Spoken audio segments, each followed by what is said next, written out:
Hello everyone. I'm very happy to welcome you all here. I think some people are still joining, but then we will just let them in and join our discussion too. This is EUROSTUDENT Talks. Today we're going to have our traditional December webinar. As you know, we always discuss topics of student life at our webinars. The December one is usually the special one, where we really invite students to speak for them. We have done it for 3 years before already, so it's a Christmas tradition for EUROSTUDENT Talks already that we have student representatives here at our last webinar of the year. And today is the same. I'm very glad to welcome here 3 student representatives from different countries. We have here Alens Cherna from the Student Union of Latvia. Hello, Alens. Hello, nice to be here. Nice to meet you too. Then we have here Daniel Arajau from Portugal, from Academic Federation for Information and External Representation. Hello to you as well. Hello, thank you. Very happy to have you. And last, but of course not least, I'm very happy to welcome here Franziska Knugler from Austrian National Union of Students. Greetings to Austria as well. Hello, nice to be here. So these are our speakers today. We also plan to have here someone from Finland, and we actually had a confirmation. But unfortunately, it's a pity indeed, but our speaker has some health issues and she couldn't be with us here today. But I think we won't lose our hope, and one day we will have someone from Finland here as well to share their experiences and challenges with us. But today we're going to continue from here. I'm sure we will have a very fruitful discussion, so I won't make the intro too much longer. But as our more experienced listeners already know, our pre-Christmas webinar is the one with a warm-up question. When I have the chance to discuss with people from different countries, with different speakers, then I have the question that, could you please describe your country-specific Christmas tradition to us? Either we start from Portugal, Austria, or Latvia. Feel free. Tell us something about your Christmas traditions. Perhaps I'll be the first to jump in then, since I'm going to use any opportunity I have to speak. It's a tradition in Latvia we call it by the name Budēļi. And maybe some of you are familiar with it, maybe some of you aren't. It comes up often if you Google Latvia, as it is truly unique and interesting. But in simple terms, people dress up as fantastical creatures or animals, and you get these crazy outfits. And they do something similar to what people do on Halloween, where you go often from houses to houses, from one farm to the next, and similar. And when they arrive there, instead of asking for candy, they sing songs, they play games that you have to participate. There's many challenges, including one of the special ones where it's taking a giant block of wood and then just dragging it around the house. And it's the symbolic of the wood represents all of the negative things of the past year and so on. So you drag it around the house and then you burn it to get rid of all of the negatives and have some luck on the next year.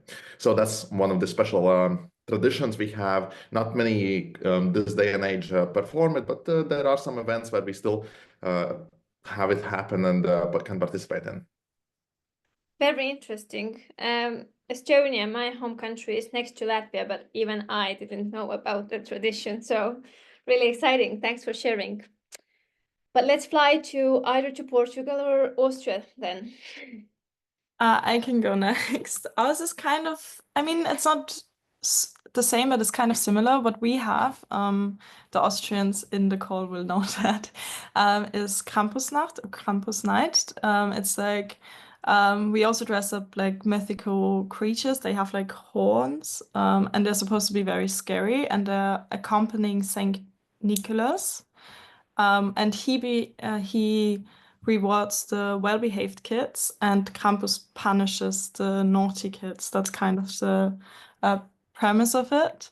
And we have those like parades that go through our towns, and they're supposed to scare people basically. I found them super, super scary as a child. I always ran away from them. Others found it really enjoyable, but it's one of my least favorite traditions, but it's very unique to Austria. Childhood traumas. Yeah, indeed. Actually, there is one question in the chat to our previous speakers. Alenstedt, how do you spell that tradition in Latvia? Maybe you can post it in the chat. Yeah, I will just message it in chat. That will be Okay, easiest. thanks. And then Portugal, Daniel, please. We have a special tradition regarding a cake, a Christmas cake. It's called King's Cake, in which we have a fava bean, and whoever gets a slice with a fava bean has to pay for next year's Christmas cake. Also, we previously also had like a gift inside of the cake, but now it's illegal because of possible choking. Nice, always very, very interesting to hear those traditions, and I hope it creates some Christmassy feeling for you and our listeners as well. So let's discuss the student life, and then we can go and continue with our Christmas preparations. But anyway, when coming to the student life and the challenges and expectations, actually, my first question would be that what have been the main challenges for students in your country in 2024? And if you elaborate on them, you can also maybe let us know if they have been like new emerging issues this year, or rather it's a longer trend. So maybe we can discuss that, and whoever of three of you feels free to share, and please start. Well, I suppose since I started the first before, I'll get the honor once more. And I decided to take notes on three exact challenges that we've been facing, especially this year. But in our case, it has been a development of long-lasting issues. And the first one is, of course, the growing expenses. I think everyone across Europe has felt a growing in prices. And in our case, there's a lack of financial support for students.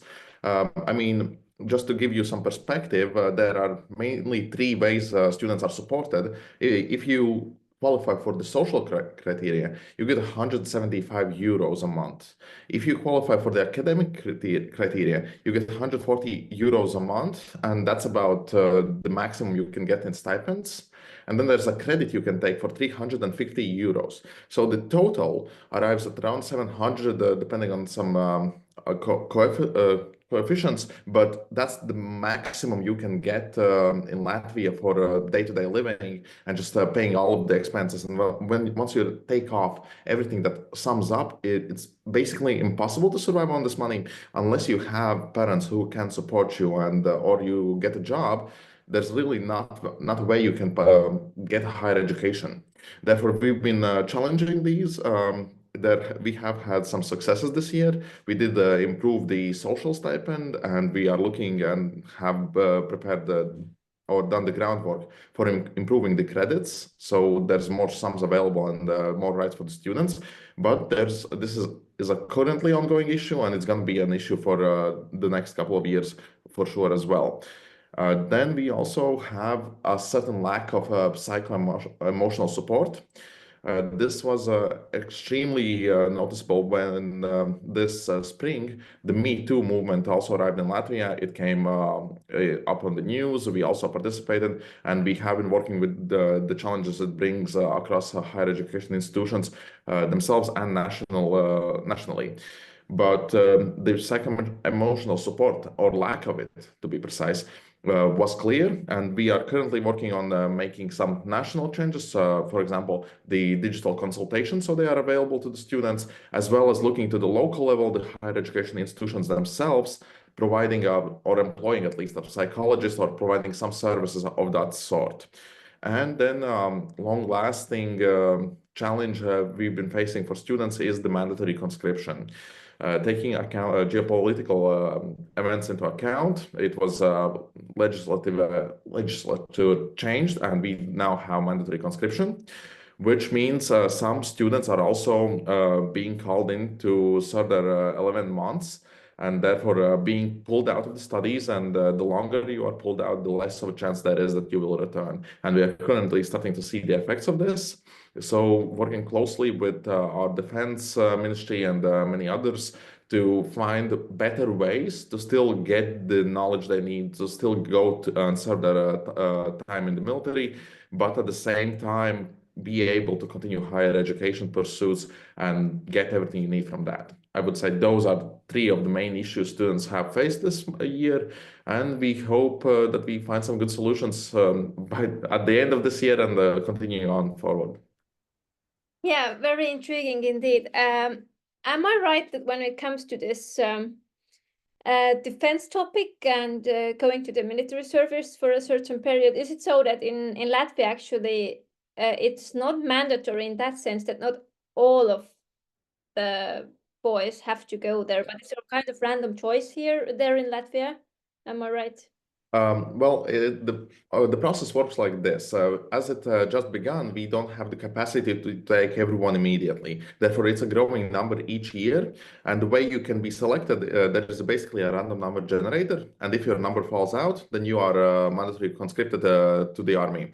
And currently, it's been doubling the number each semester, basically. So quite a lot of new students, quite a lot of young people are being called in. And although anyone born before 2004 is not eligible for this, everyone after does have this concern, and it's difficult to plan your life if you don't know if you're going to be called in for 11 months of it, meaning you can't really rent an apartment or sign anything long term, because any 6 months could the letter arrive and let you know that you've been conscripted.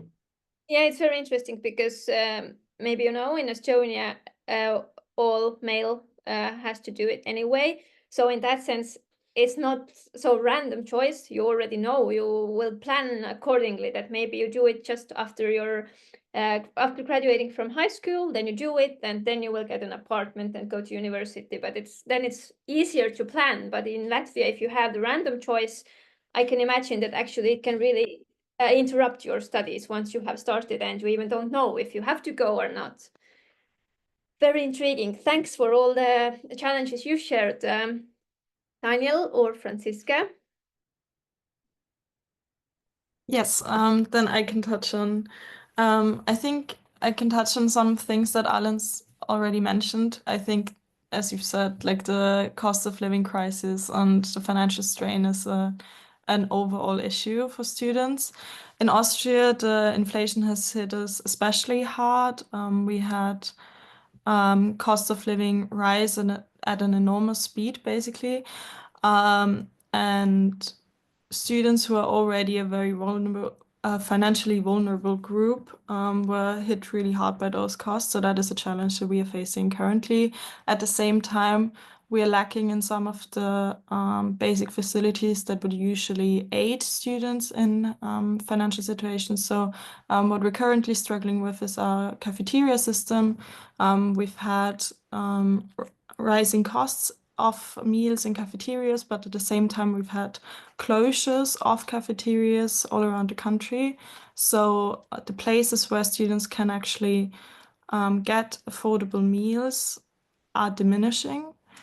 And we are also lacking in affordable housing for students. There are very limited options, particularly in large cities where rental prices have surged through the inflation. Yeah, and all of this adds to another issue, and that is that students have to work more and more to be able to finance their studies.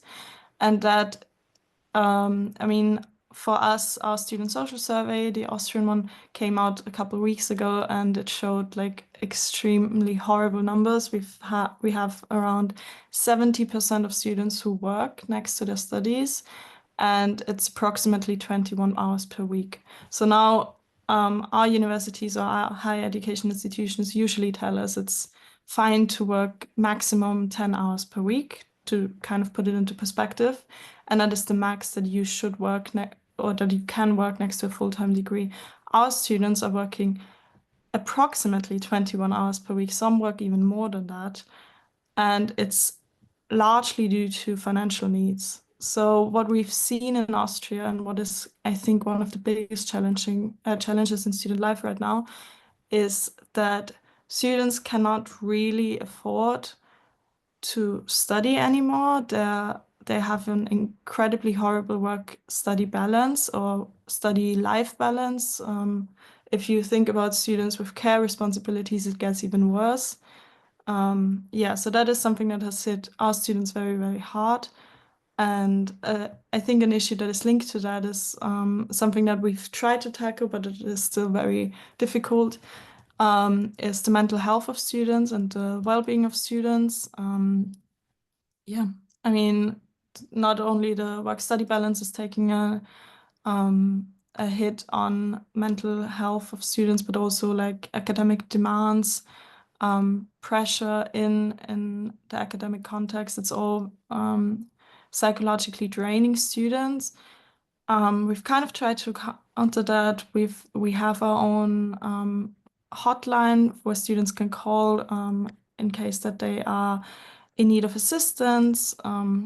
Yeah, but it's very difficult, I think, to tackle all of that, knowing how much is actually behind that and how much actually plays into all of these issues. Yes. Complicated topics and all intertwined as well. But then word to Daniel, to Portugal. It's very interesting because some of the issues I would say all across the board in Europe is the question of inflation, generally speaking.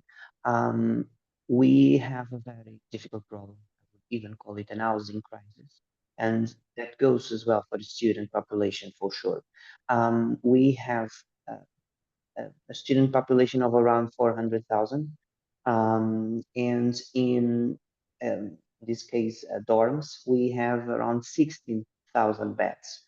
At the moment, we have a national plan that would double the amount of beds in public dorms, but it started in 2019 and we are 2 years from the deadline and only 10% of the program has been reached. So it is a very complicated matter. To put into perspective, the prices of rent have increased in some cases double or almost triple. For a context in Portugal, we have been doing a lot of studies nationally. One of the studies concluded that a student in higher education has a median expenditure of 900 euros a month. And we are talking about a country with a minimum wage that liquid will be under 800 euros. So it's an immense value. Having on top of that the tuition fees problem, we are one of the 2 EU countries that charges tuition fees to every student. Some students may be eligible to have social grants attributed by social services, but we charge fees to all the students, and that fee currently for bachelors is 697 euros. This value went down in 2014 from 1,100, and it was frozen. I would say it was not increased since 2014. But the government talked this year in the negotiations of the 2025 budget. Fortunately, we fought hard, student movement in Portugal, to not have an increase with inflation because it could mean a very big sharp increase in the total value of the fees. We have in the student movement of Portugal a policy for the zero tuition fee value. I talk of the almost 700 euros for bachelors, but in the case of masters, it goes by the thousands and thousands of euros a year. So it's a very big topic in the question of the tuition fees. Also, mental health. According also to some recent studies, some vary between 25 and 40% of the student population in academia feeling very much affected by mental health issues such as deeply anxiety. Half of the reported cases come after the COVID-19 pandemic, which for sure had a toll in every country. We have currently in place a program in which the government gives checks for students to be able to afford for appointments with psychologist professionals. But that problem, that I would say is related to a problem that is the lack of psychologists in each higher education institutions. In my higher education institutions, we have one psychologist for 10,000 students. So it's completely insane, the lack of psychologists in each higher education institutions. And even with the program that is created in order to help students to afford with private consultants, it's very bureaucratic. So it's very difficult for students to reach it actually. And I would say that to wrap it up, these would be the three big problems: housing, tuition fees, and mental health. Very challenging indeed. You all mentioned those issues that you have in your countries, and you also brought out some things that have already been done, like hotlines to support students and so on. But would you like to elaborate a bit more on that? That what have either higher education institutions or policymakers done about those challenges and problems you mentioned? Can you really like point out something that has really been done, or what is in work in progress? Well, I guess I can start once more. So we seem to be in a effective cycle of speaking, but yeah, I mean, I'll touch perhaps also on some other things since listening to the other two speakers, Julie brought some things back in mind. Same as with the employment, it's also an issue here. We recently even had, well, not that recently, but still the data shows that around 30% of the students in Latvia couldn't even afford to study or do anything educational for themselves if they weren't working. So the data is there. We just have to work with it. But what solutions have we come up with? What's been done and what we've been working on? For the social sphere of things, the social stipend I mentioned before, the whole of, well, I want to say September, October, August, that period of time, we were working with the ministry and with policymakers to find a solution in improving the stipend, raising the limits. We managed to raise the amount itself. We also raised the criteria, meaning that anyone who's now earning double minimal wages can receive the stipend. And we also included some new categories in those who receive it. Anyone with the status of not being, well, struggling with money, not being employed or any other kind of situation, will be able to receive the stipend. So that's quite useful for the students. By our calculations, that's around 2 million this year added to the stipends fund, and million and something each year following this. So that was a big win for us. We hope it does reflect well on the students themselves, helping them stay in studies and finishing the higher education programs they've assigned to. We've also had a lot of productive meetings with ministries, including on the subject of mandatory conscription.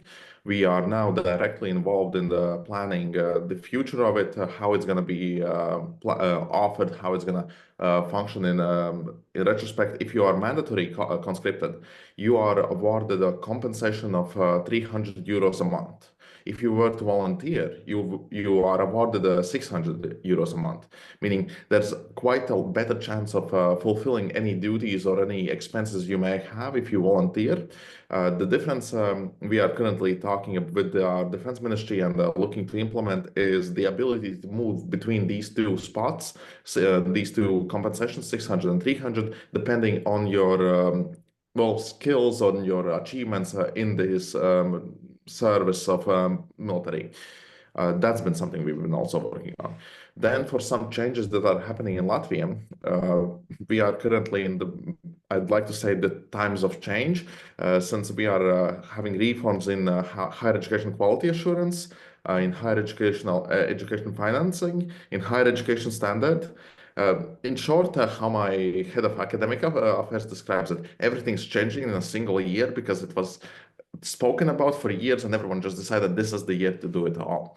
Therefore, we are trying to maintain the student position so that in every single system where students are involved, their voices can be heard, they're at the table and no decisions are made without them.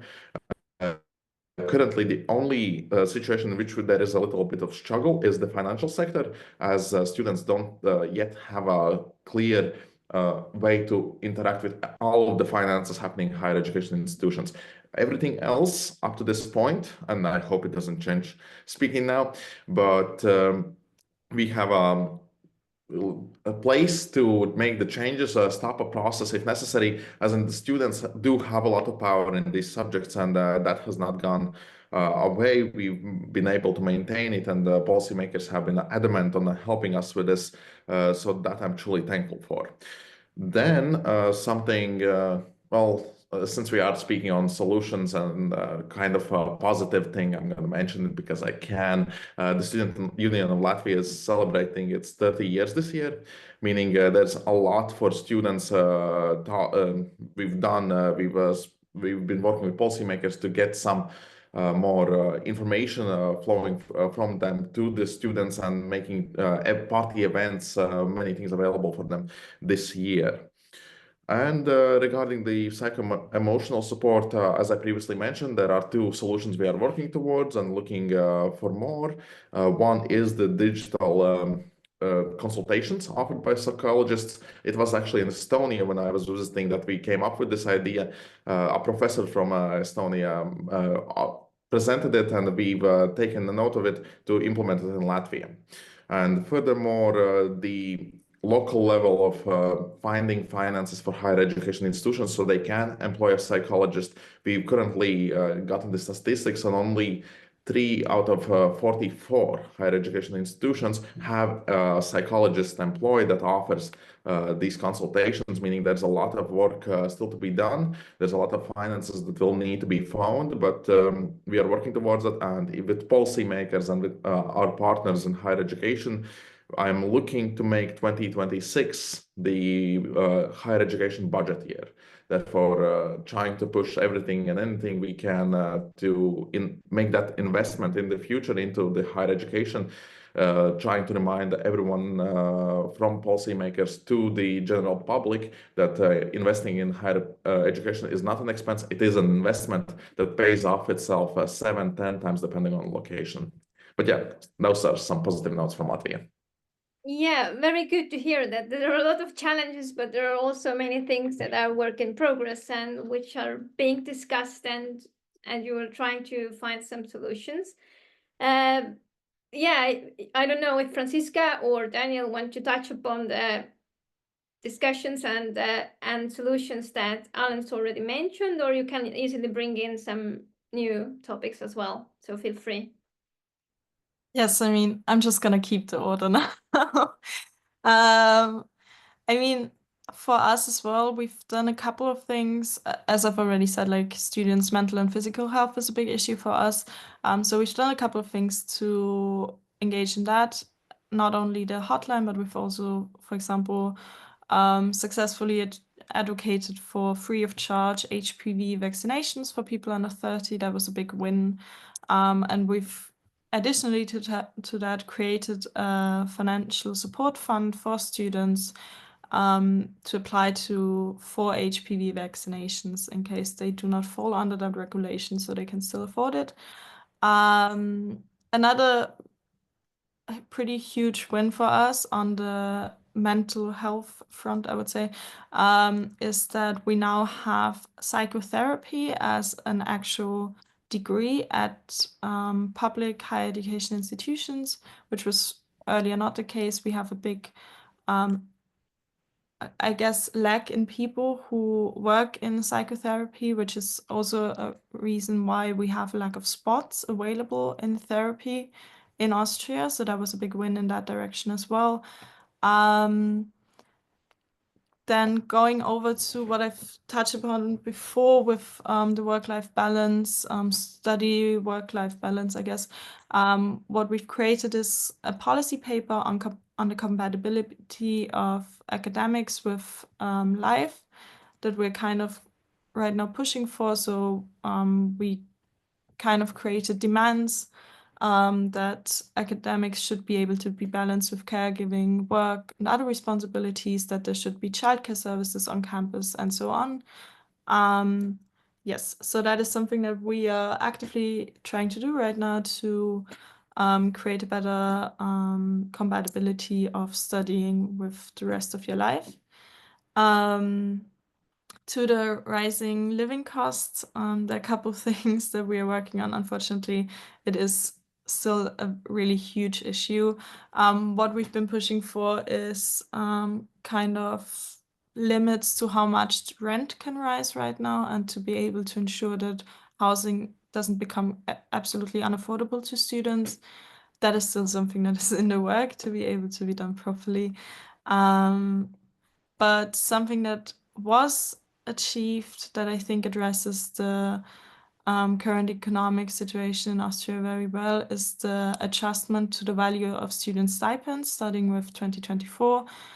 So this actually aims to align the scholarships that we have with the current economic condition, with the inflation and increasing cost of living. Yeah, so that was a big win for students. Yeah, and to kind of mix some other issues in that we haven't talked about before, something that we work on a lot, which is not so much social policy or educational policy, but something that is very important to us, is that climate action and sustainability are incorporated into our studies, into our curriculum, because we see the climate crisis as the biggest crisis, basically, that humanity right now faces, and we think that it affects students as well. So we did a couple of projects on that as well to incorporate climate change into each study field. We did a lecture series with a lot of well-known professors in Austria at specific higher education institutions in our country. We also did a project called Open Year Courses for Climate Change, where students are actively called to ask their professors to include climate change into their curriculum. Yeah, there's some other things that we are working on as well. Regarding the project, you mentioned that there were like a lecture series that was somehow integrated into the study programs. How did it go actually? Like, was it warmly welcomed? Were students fine with some extra topics in their study program? And what was the experience if you did it? Yes, so it was done in the summer semester last year, and it's going to be done in the next semester as well. So it's an ongoing project. And it's a lecture series that was conducted at not all higher education institutions, but a couple of them that wanted to participate, with professors that wanted to participate. And I think it was very well received. It wasn't incorporated into their like normal degree, but they could get like extra ECTS, for example, if they have like 3 electives in their study field. So that was kind of how we incorporated it. So if you were, for example, we did it in cooperation with the University of Vienna. So if you study at the University of Vienna, you could just take the course. So, and But it it's was like a compulsory one, but you can take them if you want to. yeah, it wasn't compulsory, so it was on like if you wanted to, you could participate. So that was just from our side an initiative to get a proper conversation rolling at universities and to get climate change as a topic at universities. I see. Maybe now giving a word to Daniel, to Portugal as well. What have been done there by policymakers or higher education institutions to address those challenges you mentioned before? This year was, I would say, pivotal year in the sense that we changed government, and many of the policies were changed as well. Regarding, for example, the question of housing, we had a cap in the increase of rents. The current government took the cap out, and started with an approach with a tax-friendly approach for youth in order to allow them to buy their own homes. But actually, it's seen since the last few months that it has even increased even more the crisis that we are facing, because we have a very inflationary, I would say, perspective in the prices of housing at the moment. In Lisbon, for example, two-bedroom apartment is a 2K a month, and talking a country with less than 800 liquid euros as minimum wage. So it's a very big problem. In that sense, many of the public investment, including public housing and public dorms, are being built with the recovery and resilience program that covered relief funds from Europe.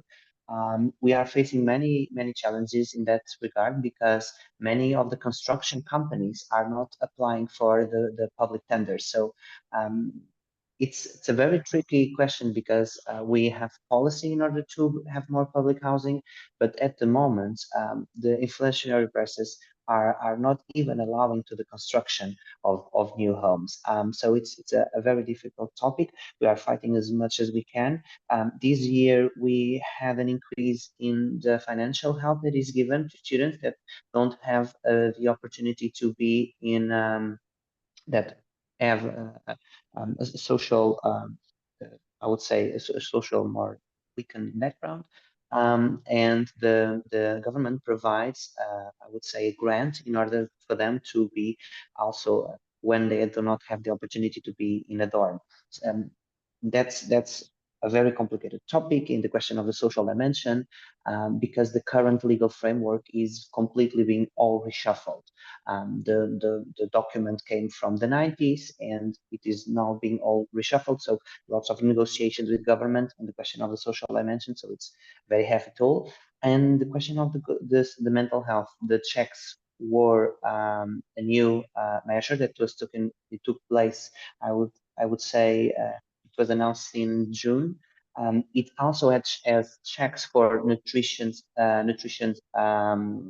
appointments. So it's also important in the sense of not also mental health, but physical health as well. But for sure, it's not enough. We are developing a national strategy for, I would say, psychological action to promote mental health in campuses. We also have some hotlines locally and nationally. So it's a very big, I would say, burden in the sense of all the legal changes that come, all the structural changes that were given by governments, and to keep up. We previously had a specific ministry for higher education and science, and now that ministry was absorbed by the education ministry. So it's also sometimes very difficult to have the minister keeping up with all of the matters. Yeah, I can imagine. Indeed, there are things that are going on in all countries that are actually being discussed and worked with. But before I move on to some future-looking questions, I'm asking our audience that maybe you have any comments or questions about the challenges of student life that you would still like to ask or comment about. Either in the chat or you can raise your hand and let us know. Maybe you have some additional questions. It's very welcome. We may have been detailed enough that there are no questions. That can also be the case, indeed. But if nobody wants to comment at the moment, as I said, maybe we can talk about next year and some expectations. You have all already mentioned that there are things that are work in progress that are being discussed and worked with, and you have mentioned many policy discussions and what you're trying to achieve via negotiating with policymakers and ministries. But is there anything that you are expecting from higher education institutions and maybe also from your fellow students or the general society? What can they do to somehow increase student well-being and also tackle those challenges you have mentioned? Well, I'm gonna dare to start the cycle again since this is becoming more fun for me. Yeah, the expectation is there, of course, from higher education institutions and from the students themselves. Perhaps I'll give a bit of context before I touch on the higher education institutions regarding the reforms we are having put in place. The financial one is while now we have a system where the ministry finances each and every scholarship that can be received by any Latvian student, the next system is a plan of where we are providing the finance to the higher education institution itself, setting the criteria it must achieve, and then it can decide what kind of scholarships it will provide, what kind of programs it sees necessary, therefore enabling greater higher education institution autonomy, which we've been working towards, which is also why the quality assurance reform touches on institutional accreditation. Right now, we are giving accreditations to the study directions, which is a group of study programs. In the future, we are looking to do this once, lessen the bureaucracy, lessen the toll it takes on the higher education institutions administration, and that way we give more time for them to achieve the results we've set forward, and therefore there is a lot of pressure not only on the higher education institutions but on the student councils in them and any administration members, students and so on, to be active, to participate in these processes while they are the reforms are being integrated, letting them know how you see they should be working, what is important, what isn't, where what are the criteria we should keep in mind, and once the reforms have been activated, also participating in them, maintaining that student seat at the table, going for those changes, embracing the new systems, and seeing how we can achieve maximal potential out of them instead of looking at all the negatives only in change and not being open to any. So that I would say is the most important part, as well as remembering about the partners. We've always emphasized to the student councils, to higher education solutions, to policymakers, that any and all organizations, including Students' Union of Latvia, we are here to help, we are here to be involved, and our goal, after all, with everyone involved, is to make the higher education more accessible, better, more better financed, better in quality, and in every possible way. But for the students, I suppose my wish for 2025 is to see that energy bloom, the activity increase. I want to see more student representatives. I want to see more events happen. The most I want is for every student out there to take the opportunities they've been provided, because being a student is a magical time. All the doors are open. There's finance available. You just have to have the ideas and move forward with them. So I hope that happens and we see some real changes happen.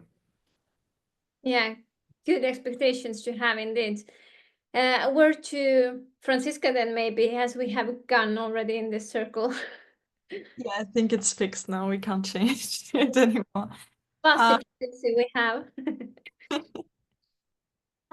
Yeah, I think I'll maybe to touch upon some of the things that I've already spoken about with mental health and well-being of students. I think that is one issue where higher education institutions can really make a difference by, for example, expanding their psychological services, but also creating an environment that is actually less stressful for students and that promotes overall well-being. So I think that also has something to do with higher education culture.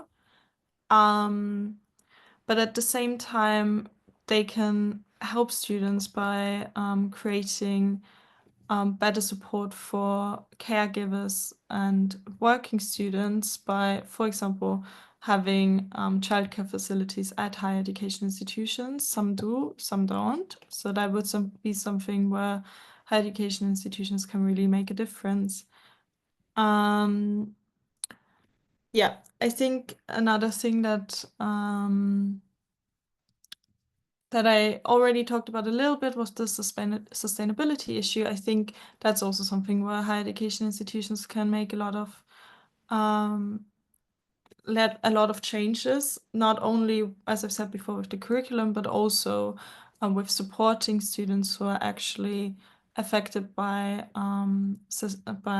climate crisis directly. So what we've seen in the last year, I think especially in the summer semester, there were extreme cases of flooding all over Austria, which actually kept students from coming into university. Those are things that are gonna be more and more prominent as we go on. So in the future, that is going to be a huge issue. And I think what our higher education institutions need to implement right now are adjustments to how higher education can look like in the climate crisis. So, for example, make it easier for students to miss a day or two, to postpone deadlines, to not be at exams on short notice, to actually have, I don't know, hybrid modes or online modes as soon as the temperature hits a certain level, to be able to still guarantee education within the climate crisis and to make it in a way that is less stressful on students and that actually takes student situation into account. So that is, I think, something where we expect a lot to come from higher education still, and I think the sooner the better. Yeah. I think those are like the big issues that we have right now. Another issue that we that I haven't spoken about yet is artificial intelligence, where there's a lot of issue with students, and I think that's also something that is very much in the hand of higher education institutions, where they need to implement measures to support and protect students and students' rights. Yeah. Yeah, before I hand over to Daniel, Helga posted raised hand. I think Helga has question to Franziska, I assume. So Helga, please. Yes, thank you very much. Helga Posset from the Ministry of Education, Science and Research in Austria. We've seen that mental health is a huge issue in Austria. We know that the psychologische Studierendenberatung is perceived very helpful, but it's not very well known. Do you think we could do something to make it known better and throughout Austria, or do you really think we should have something like this, some a service center at each and every institution? And another question, what about discrimination? I think we have very bad results on that in the EUROSTUDENT and in the student social survey. But I would like to know what the EUHA thinks about that. Thank you. Yeah, thanks. So I think it is definitely one issue to tackle, that the psychologische Beratung is more known all over Austria, I think. However, it's not just the issue that students don't know where to go, but oftentimes that there's not enough space for them to go. So what we've seen is that there's too little as I've said, I think earlier, that there's too little places in therapy places for students, or generally for the Austrian populations, but especially now in the context of students. And I think, I mean, this is something definitely that you have to look into more in detail, and that I think is not, we're not going to be able to discuss fully in this context, but I think to have a place at the higher education institution, to have a place directly with students where they can talk about certain issues, is something that is going to have a great effect on students' well-being. Because it's something completely different to have a place to go directly at your higher education institutions, or to have something that is kind of more abstract, more far away from you. So I think it's not really a question of if we do this, then we don't do the other thing, but to add to one another. And I think the second question was about discrimination. That is actually thank you very much for bringing that up, because I think that is a topic that we haven't touched upon yet in the whole discussion, and that is really important. I mean, there are different levels of discrimination, and I think that's generally a huge issue. We're right now in the we've just had like the 16 days against gender-based violence. So maybe to talk about this issue really quickly, that is something that we in EUHA deal with a lot. I think what we expect higher education institutions to have is places where students can report cases of gender-based violence on campus. That is still not something that is universally applied to, especially if it's students on student violence and not teaching staff or professors on students. So there are a lot of levels to gender-based violence on campus that is still not really tackled. That we hope higher education institutions are going to work on, that we are actually advocating for them to work on. But there are also other levels of discrimination. So we have, in Austria especially, we have very tough visa processing and general issues with students from, like international students from outside of the EU.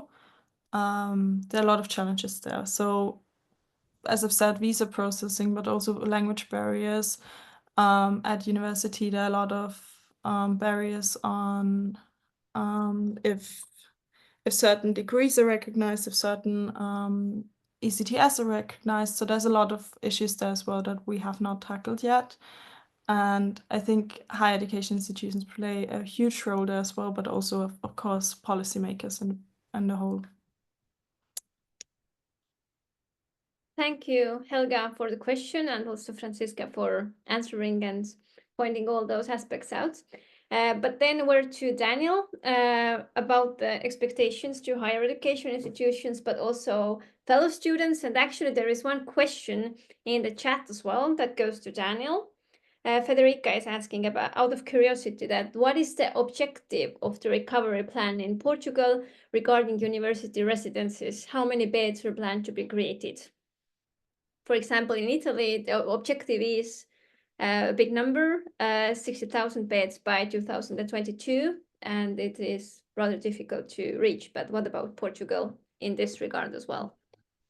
So, Daniel, please. So, yeah, when we started the program, we had about 15,000 beds in dorms. At the moment, we have around 16 to 17 beds. The target is to reach 26K. The total number of intervened, renovated, newly constructed is to have an intervention of a total of 18K. So there are many residences that need to be refurbished, they need to be renewed, also accordingly to the efficiency criteria, also in a matter of sustainability. So these are the main numbers. Around, I would say around 27K, starting from, it's almost the double of the number of beds that we had in the beginning. For sure, it's completely insufficient.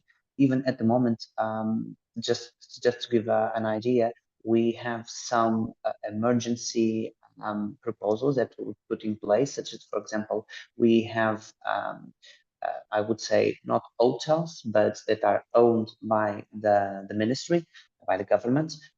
We call it pousadas, and basically those are for youth to have lower prices for go from one city to the other. And the Ministry of Higher Education recalled those hotels for using for student housing for higher education students. Just to give an idea, in the terms of what are the priorities for 2025, we have two main documents. One is the base of the basis, which is the base of legal framework or the legal law for higher education institutions. It is being completely revised. I know that in about a week, there will be a presentation of the initial draft from the commission that starts to revise the law of higher education in Portugal. At the moment, just to give a picture, we have a 15% representation of students in the general councils of higher education institutions. So the top board, executive board of higher education institutions, only 15% are students are composing the bodies. So it's a very big topic on the table. The revision of also the legal framework of the social dimension in Portugal. So it's a heavy, legally saying, I would say it's a very heavy toll. I would also like to add one project that we are working on as FAIR, which is also related to the question of the alliances, and I'm going to say why. We have 89 public institutions or higher education institutions, and of that 89, we have 28 engaged in the European alliances.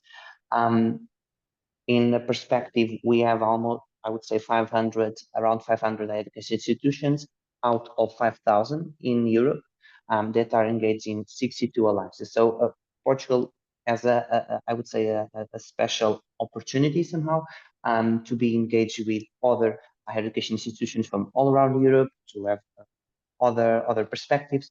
But it's something we are working on, because if for sure it has a philosophy in which we can have like a lab, I would say, experimental way in order to approach or have more deepening approaches of what is the Bologna process. It at the same time creates, I would say, a green perspective in the sense of only some few higher education institutions have the opportunity and the funding to be engaged in this process. So it destroys a bit of the perspective of Bologna to have an harmonization of higher education institutions. So it is a very hot topic. The question of student representativity, it's very complicated. The very first call did not require student governance bodies or student representatives engagement. Even in the sense that we have now the triple of the funding, 14.4 million for project. It's a very hot topic in Portugal. ESU, European Students' Union, is doing an amazing job in that regard with the creation of the conference of the alliances. We hosted the first meeting last year in Coimbra, in Portugal, meeting and also having the opportunity to exchange and to work together with student representatives from all the alliances from all around Europe.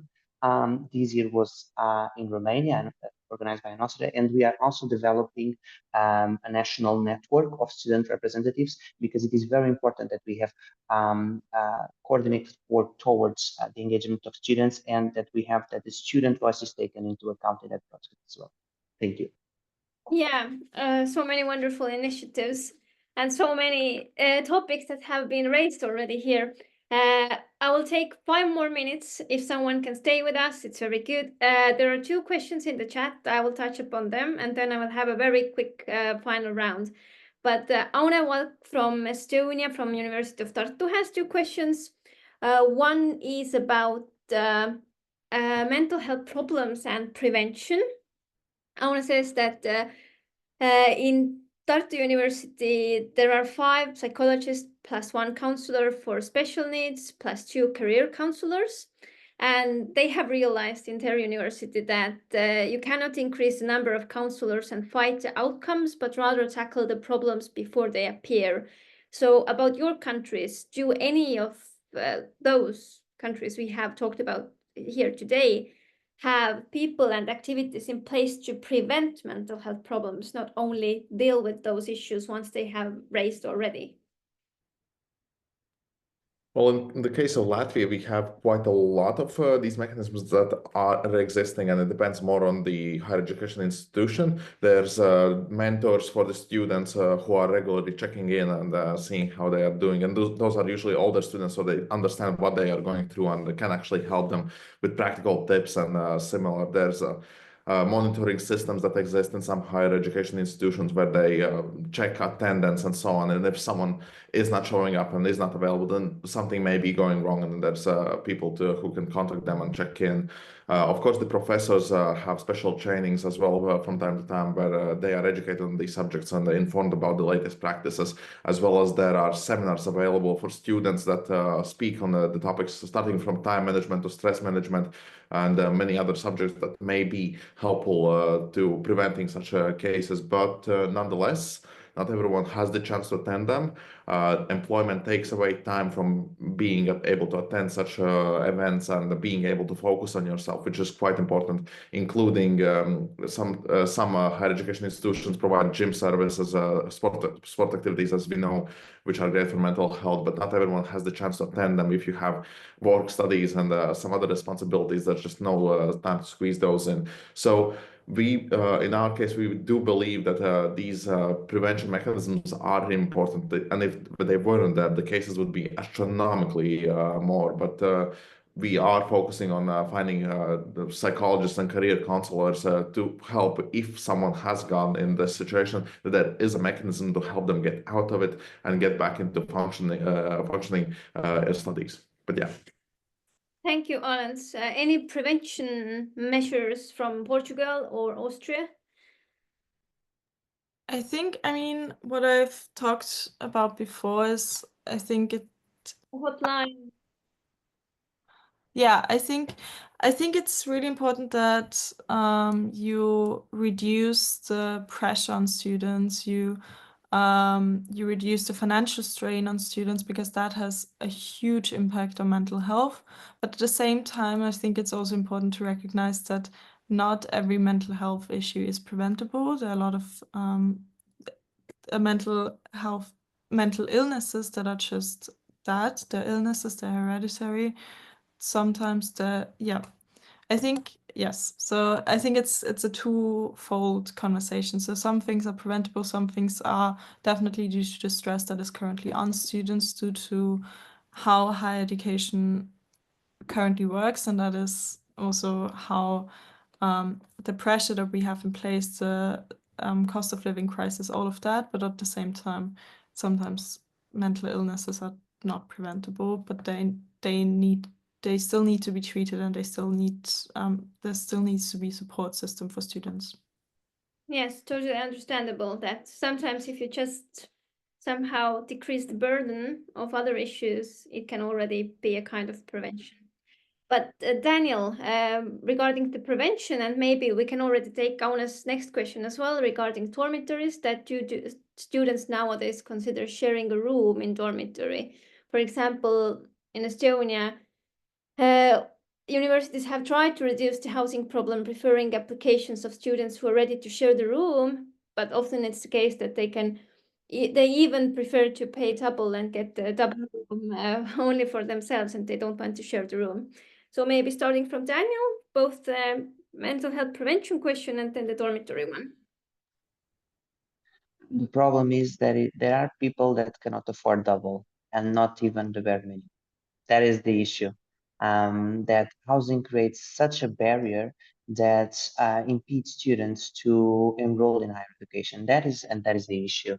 In the reality that I know more closely within my university is I would say 99%. It's very rare to have single rooms. So rooms are always shared. But the main point is there is a very big crisis in housing, generally speaking, and for sure, as I would say, a more vulnerable community, as Francisco said before, students are in peril, and it creates, such as the tuition fees, it creates a very big barrier for enrollment in higher education. At the moment, we have an 80% continuation of students from high school to higher education, which is a very good number. But at the current situation, financially, it creates a very big stress that I would say allows to have a very big dropout rate. And currently in the matter of mental health, we have it was published this year, the promotion of mental health in campuses program. It was published in May by the government. It has a funding of 12 million euros, and essentially it aims to create some cooperation as well with the National Health Service, the incorporation in the National Health Service of more psychologists, but as well to the implementation of local strategies in each higher education institution, because for sure we have higher education institutions with 30K students and others with 2K or 5K students. So it's a very, very heterogeneous reality. And at the moment, there is some work put on. I would say one important thing is to have some resources allocated to allow work to be done. And we are currently working on it. It's I would say it's something very new with 6 months. So it's the work is being done on the field. Yeah, thank you, Auna, for questions. Thank you all for answering. My very last question would be that how do you feel about the involvement? Do you feel that student unions in your country are involved? And how could research projects like EUROSTUDENT support you in your advocacy work that you're doing? Very short round, the last round. I would say those who have made the step to participate are very involved in spending their hours and going for the best results possible. I just wish there were more people taking that first step and going into student representation, as there is a crisis in representation, interest representation overall. We don't have enough people going into NGOs, working for the interest and volunteering for stuff. So I wish that improves in the following years, and people are in such economical and employment situations where they can spend some time volunteering and fighting for those interest rights and many other situations. And the other question part I already forgot. Okay, but handing over to Franziska then maybe. Yes, I mean, I think we're in a very privileged situation in Austria. We are like legally bound to be the student representation, so we have a very different situation. And I also think that we're not really in a crisis of student representation in Austria. We're very well staffed. So yeah. And I also think we're fortunately in a situation where we're taken seriously. So we get to meet a lot of people. We get to have a lot of advocacy talks. So yes, not too much to complain on there. Of course, we still want to be taken more seriously. We still want student voices to be heard more often, and the concerns of students to be taken more seriously. But compared to, I think, a lot of other situations, we're in a very privileged spot there. Yeah, and to how EuroStudent can help us, I think by doing projects like this, I think this is a really huge part to make student voices heard, to invite us to things like this, and to make the student perspective seen. And I think you're doing a great job at that already. Thank you. And then word to Daniel before wrapping it all up. I would say your work is immensely important. We, as FAIR Portugal, giving a very quick context, we are responsible for the internationalization of higher education, and we have the internal affairs of the country very much atomized within the Portuguese student movement that has, in this case, some unions with hundreds or 50 or more years. We are a bit younger. We are 23, almost 24 years old of existence, and we are working as well to promote the work that you do with our union members as well. I might say that actually last week I was very happy because in a farewell speech of the former president of my local union, he cited one of the published work that you have done. So I was pretty much happy. And I would like also to thank you. I actually, from FAIR, we sent 1 or 2 emails asking for some information, and you always reply duly. Thank you very much. Thank you all. Like very, very big thanks to all of you that you were here today and discussed those issues and challenges and expectations with us. I'm very, very grateful. The whole EuroStudent team is. And of course, thanks to all our listeners. Soon it's Christmas, so happy holiday seasons to all of us as well. And of course, EuroStudent is wishing all the best to the field of higher education for the next year and for the whole upcoming years. Like Alan said, that he's expecting 2026 to be higher education budget year. So we all hope that next year will be better and more challenges will be solved as well. So thank you all once again, and Merry Christmas, and see you again at the EUROSTUDENT Talks on January 16th. Thank you very much. Merry Christmas to everybody. Merry Thanks. Christmas. Bye. Bye. Much. Thank Thank you you. very much. Bye. Good Bye-bye. holidays.